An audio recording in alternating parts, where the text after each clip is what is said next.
Nah itu baru deh perang itu mulai kan. Wah, pasukan Romawi menyerang pasukan Muslim. Perang dahsyat tuh berlangsung selama 4 hari. Dimulai pagi, berakhir maghrib. Zaman dulu kan malam ya, malam tuh gelap banget, gak ada cahaya. Jadi mau perang pakai apaan? Perang pagi dimulai pagi di perang, gitu kan, Allahu Akbar kalau Islam Allah. Kalau malam selepas senja gitu udah mundur masing-masing. Konsolidasi, lanjut besok. Selama 4 hari berturut-turut perang kayak gitu. Pasukan Muslim sukses bertahan dari gempuran demi gempuran pasukan Romawi yang bersenjata lebih lengkap. Itu tadi ya, lebih lengkap dengan uzirah dan segala macam. Pasukan berkuda yang berada langsung bawah kepemimpinan Khalid sukses memberikan support pada 4 batalion ketika mereka dalam kondisi terdesak.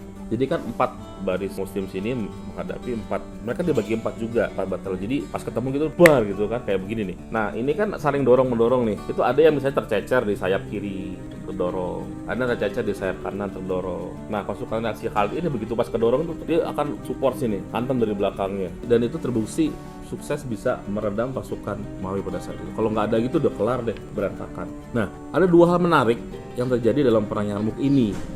Pertama adalah masuknya salah satu jenderal Romawi ke dalam Islam.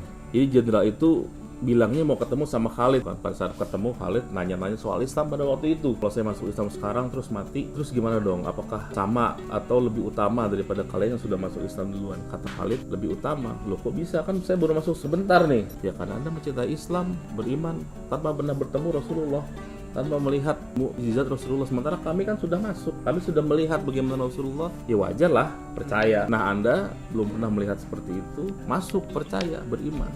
Dan akhirnya ya masuk Islam, sholat 2 rakaat, jadi hanya sekali sholat, perang, syahid jenderal itu. Yang kedua adalah Khalid itu, karena ini perang besar ya, bayangkan berkali-kali lipat ya. Akhirnya Khalid mempersenjatakan semua perempuan muslimin yang ada dalam pasukan muslim di garis pertahanan paling belakang. Jadi garis belakang tuh perempuan tuh kan ada ya untuk logistik segala macam kan masih ada.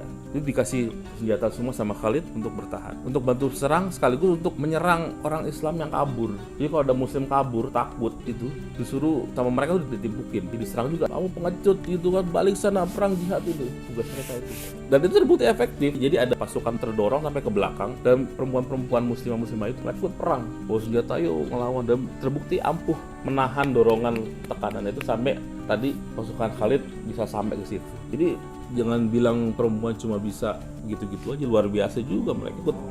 Powernya luar biasa sampai kayak gitu. Pasukannya Islam yang mundur itu diterak, wah kasarnya gitu ya.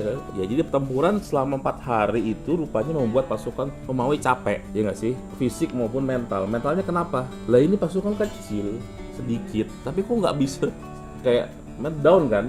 Nah mintalah dia gencatan senjata pada waktu itu di hari kelima. Di hari kelima mereka mengirimkan utusan ke pasukan muslim menawarkan gencatan senjata. Mendapat tawaran tersebut, Khalid berdiskusi dengan para sahabat yang lainnya tuh, terutama yang 4 orang yang pemimpin batalion itu. Tapi Khalid punya pemikiran berbeda gitu. Bukannya gencatan senjata, Khalid malah inilah nih sekarang nih lagi kayak gini kita serangan balik. Jadi sama 4 hari kan pasukan muslim yang didorong terus tuh, serang didorong. Asalnya timingnya kita serang balik. Mereka juga lagi lemah, moralnya kan turun tuh. Oke, karena sampai nawal pasukan Khalid pada waktu malam di hari kelima, Khalid diam-diam mengirim pasukan kecil ke belakang pasukan Romawi untuk menutup satu-satunya rute pelarian pasukan Romawi. Jadi di belakang pasukan Romawi itu lembah dan hanya ada kayak satu jalan gitu, itu ditutup sama pasukan Khalid itu. Kemudian Khalid juga menyembunyikan pasukan kavaleri berkuda di tempat yang tidak terlihat untuk melancarkan serangan dari sayap. Jadi ngumpet nih pasukan kuda ini. Nah, akhirnya tiba nih di hari ke-6. Pasukan muslimin pun gantian nih melancarkan serangan. Ya agak gila nih ya, pasukan apa sih gitu ya? Kayak mau cari mati segala macam, nggak ada takutnya, nggak ada matinya. Ditambah lagi sama serangan kejutannya pasukan kavaleri tadi itu yang tiba-tiba nongol kan, serangan lewat sayap dari samping. Akhirnya pasukan Romawi pun berantakan, kacir sehingga terbunuhnya Panglima Romawi Fahan. Jadi mati itu akhirnya panglimanya, melengkapi kemenangan kaum muslimin atas Imperium Romawi. Nah akhirnya menang di situ. Pasukan Romawi yang mundur itu kan dipukul mundur tuh, terus sampailah dia akhirnya yang frustrasi tuh ada yang sampai loncat ke jurang. Karena udah bingung mau gimana, ya komandannya mati ya pasti bingung lah ya siapa yang ngasih komandan. Jadi ini sebuah kemenangan yang membuka kesempatan bagi Islam untuk bisa menyebar ke negeri Syam, baik ke Syam ataupun negeri-negeri setelahnya di Eropa, Afrika dan sebagainya. Dan juga menjadi tanda bahwa bangsa Arab tak bisa dianggap sebelah mata gitu loh. Dulu kan kayak dianggap bangsa terbelakang dan sebagainya nih ya, sama Romawi sama Persia. Sekarang tak bisa dipandang sebelah mata. Sampai mana tadi ya?